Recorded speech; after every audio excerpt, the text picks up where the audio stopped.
Hey, good afternoon. Happy Tuesday to you. Hope you guys are doing well.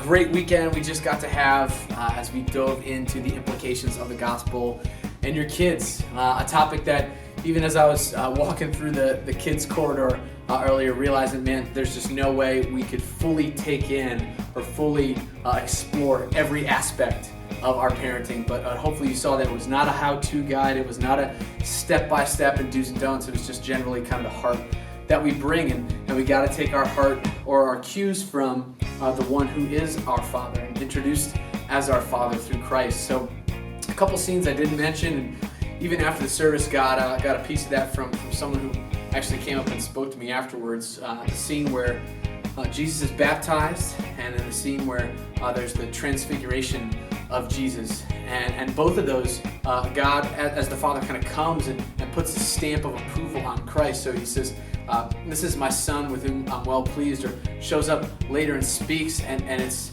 this idea that we are called to be encouragers. We're called to encourage our kids. We're called to kind of be their cheerleaders as well. And that wasn't really something I spoke on, but definitely a nuance of the fatherhood to take for the upcoming weeks. So first and foremost, this Sunday is Youth Mission Sunday, the first time that we've ever done this. We're really excited.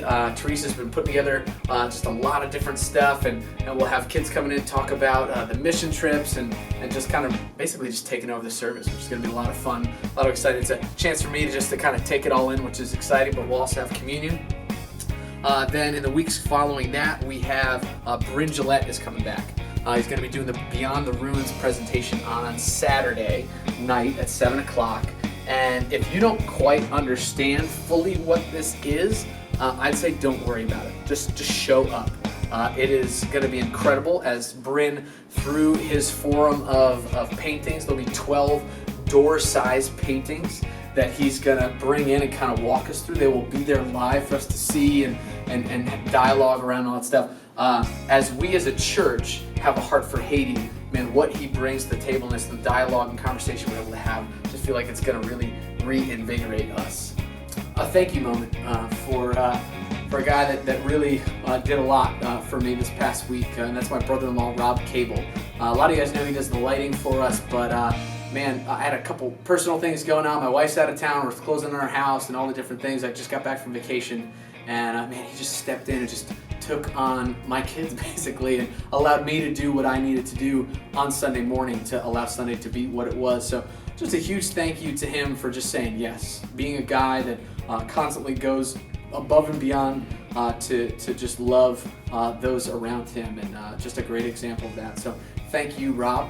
For everybody else, man, I hope you have a great week as we look forward to the Youth Sunday, and then the next couple Sundays to wrap up the Game of Life series, and then we're going to jump into a new series on life groups, and very excited to announce that and go through all that. So have a great week.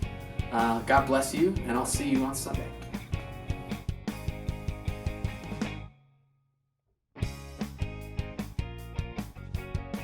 Hey, just so everyone knows, this Friday and Saturday we're having rehearsals for Providence's first flash mob. Obviously, these amazing dance moves going on behind me. We're gonna get together on Friday from 6 to 8, and then Saturday from 12:30 to 2:30, and then we'll be heading out after that to actually do the flash mob. So come join us. It's gonna be a blast, good time of fellowship, and then using that for something later on. So we'll see you on Friday and Saturday.